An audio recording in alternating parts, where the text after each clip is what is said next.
नमस्कार, दर्पण solution channel पर मैं प्रवेंद्र आपका हार्दिक स्वागत करता हूं। आज हम बात करेंगे स्कॉलरशिप फॉर्म अगर हमसे गलत ऑथेंटिकेशन हो गया है या फिर कोई भी एंट्री गलत हो गई है तो उसको किस तरह से अनलॉक करें और किस तरह से डिलीट करें। तो इस वीडियो में आप देखेंगे कि किसी भी स्कॉलरशिप फॉर्म को अनलॉक किस तरह से करें। आपने फाइनल सबमिट कर दिया है तो उसके बाद में अनलॉक किस तरह से करें और अनलॉक करने के बाद में उस फॉर्म को डिलीट किस तरह से करें और डिलीट करने के बाद में आप वापस से उस फॉर्म को किस तरह से फिल करेंगे। तो ये पूरी प्रोसेस इस छोटे से वीडियो में आपको देखने की मिलेगी। आप यहाँ पर स्कीम टैब पर क्लिक करेंगे और स्कीम टैब में हमें दिखाई देगा स्कॉलरशिप। स्कीम टैब के अंदर आपको स्कॉलरशिप दिखाई देगा जहाँ से हम फॉर्म भरते हैं, इसी प्रोसेस के थ्रू जाना है और यहाँ पर फाइनल सबमिट पर जाना है। इस पे सामने हमें लिखा हुआ दिखाई देगा unlock, final submit oblique unlock, इस पर हम क्लिक करेंगे। सत्र यहाँ पर पहले से सेलेक्टेड है 2021। अब हमें जिस स्कॉलरशिप में बच्चे को अनलॉक करना है उसे सेलेक्ट करना होगा।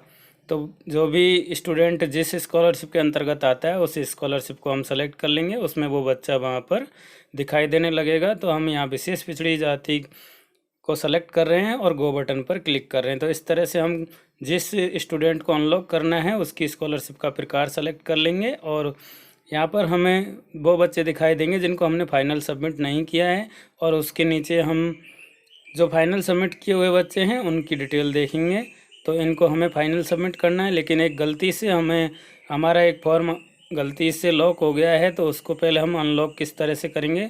मैं यहाँ पर सेकंड नंबर के स्टूडेंट का फॉर्म अनलॉक कर रहा हूँ और सामने येलो कलर का ये जो ऑप्शन दिखाई दे रहा है अनलॉक, इस पर मैं क्लिक करूँगा। यहाँ पर क्लिक करने पर ये फॉर्म अनलॉक हो जाएगा और यहाँ से ये फॉर्म हट जाएगा। तो इस तरह से यहाँ पर ये ऑप्शन पूछ रहा है कि यस कर देंगे और इसको यहाँ पर कंफर्म कर देंगे। इस तरह से हमारा वो फॉर्म वहाँ से हटकर यहाँ ऊपर अनलॉक की कैटेगरी में आ गया है। यहाँ पर ये स्टूडेंट का नाम दिखा रहा है, क्लास दिखा रहा है, कैटेगरी दिखा रहा है और इसमें यहाँ पर जो हमने राशि भरी थी वो हट गई है।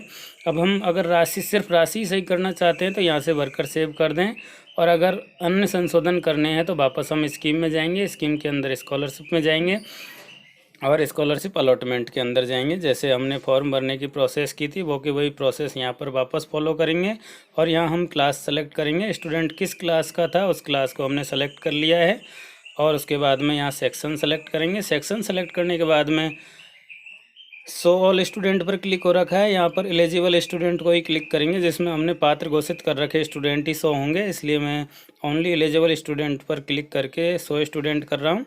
तो यहाँ पर वो स्टूडेंट हमें दिखाई देगा जो हमने अभी अनलॉक किया था, वो उस स्टूडेंट का फॉर्म हमें यहाँ पर दिखाई देगा। इस तरह से सारे फॉर्म हमें यहाँ पर दिखाई दे रहे हैं। हमने अभी जो फॉर्म अनलॉक किया है वो यहाँ पर आपको दिखाई दे जाएगा। इस तरह से हम यहाँ पर ये फॉर्म दिखाई दे रहा है और इस फॉर्म के सामने अपडेट का बटन लॉक है और यहाँ पर ये जो एंट्री हैं वो यस हो रखा है। विशेष पिछड़ी जाति का यहाँ पर हमने अलॉटमेंट कर रखा है, अलॉटमेंट हो रखा है इसलिए यहाँ पर व्यू आ रहा है। अब इसको डिलीट करने के लिए सबसे लास्ट में डिलीट के बटन पर क्लिक करेंगे और यस बटन को ओके करेंगे। इस तरह से हम ये फॉर्म कम्प्लीटली डिलीट कर रहे हैं और डिलीट करने के बाद में ये फॉर्म यहाँ से हट जाएगा और इसे हम वापस से यहाँ पर लाना होगा अगर हमें स्कॉलरशिप का फॉर्म इसका दोबारा से भरना है। तो यहाँ पर ये पूरी प्रोसेस कर चुके हैं, इसको यहाँ पर हम डिलीट करेंगे। तो डिलीट बटन पर हम यहाँ पर क्लिक करेंगे। तो डिलीट बटन पर क्लिक करते ही यहाँ पर ऑप्शन पूछा जाएगा, यस करेंगे और इसको वापस से यस पर क्लिक करेंगे। इस तरह से ये पूरा फॉर्म यहाँ पर कम्प्लीटली डिलीट हो जाएगा और इसको हमें वापस से आइडेंटिफिकेशन पात्र में सेलेक्ट करना है। तो ये फॉर्म यहाँ से बिल्कुल हट जाता है और आप वापस से इस फॉर्म को उस स्टूडेंट को पात्र घोषित करके वापस से यहाँ पर लाएंगे। उसके बाद में अपडेट बटन यहाँ से दिखाई देगा।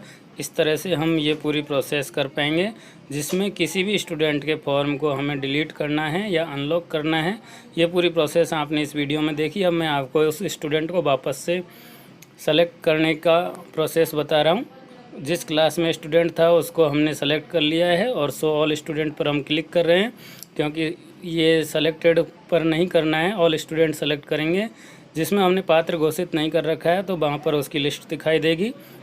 अब हम उस स्टूडेंट को यहाँ पर देखेंगे और उस स्टूडेंट के सामने सेलेक्ट के ऑप्शन से स्कॉलरशिप के लिए पात्र पर क्लिक करेंगे। स्कॉलरशिप के लिए पात्र पर क्लिक किया और ट्रांसफ़र फॉर अलॉटमेंट पर हम क्लिक कर देंगे तो ये फॉर्म वापस से हमें वहीं दिखाई देने लग जाएगा जहाँ से हमने डिलीट किया है। अब वापस से हम इस स्टूडेंट की पूरी प्रोसेस करेंगे जिसमें हमने आधार ऑथेंटिकेशन जो किया था और जनाधार का ऑथेंटिकेशन किया था वो डिलीट हो गया है। अब हम वापस से उस स्टूडेंट का जनाधार ऑथेंटिकेशन और आधार ऑथेंटिकेशन और बैंक डिटेल और जो भी एंट्री हैं वो हम यहाँ पर आसानी से कर पाएंगे। इस तरह से आपको अगर किसी स्टूडेंट के स्कॉलरशिप में प्रॉब्लम हुई है या गलत एंट्री हो गई है तो आप इसमें यहाँ पर से वापस से उस स्टूडेंट की डिटेल का करेक्शन करके वापस से आप उस स्टूडेंट की एंट्री सही कर पाएंगे। तो इस तरह से किसी भी स्टूडेंट का अगर आधार कार्ड आपसे गलत एंटर हो गया है तो उसको यहाँ पर एडिट करके वापस सही भर दें और उसके जनाधार की डिटेल अगर निकालनी है तो स्टूडेंट की आधार कार्ड से इस तरह से जनाधार डिटेल भी निकाली जा सकती है। फिर यहाँ पर परिवार की आईडी को वापस से कॉपी करना होगा, उसको वापस से ऊपर से पेस्ट कर देंगे तो वहाँ पर पूरे परिवार की डिटेल भी हम सिर्फ एक आधार कार्ड से या जनाधार कार्ड की आईडी से निकाल सकते हैं। इस तरह से हम पूरी प्रोसेस करके किसी भी एक स्टूडेंट का फॉर्म आसानी से भर पाएंगे। आशा करता हूँ ये वीडियो आपको पसंद आया होगा।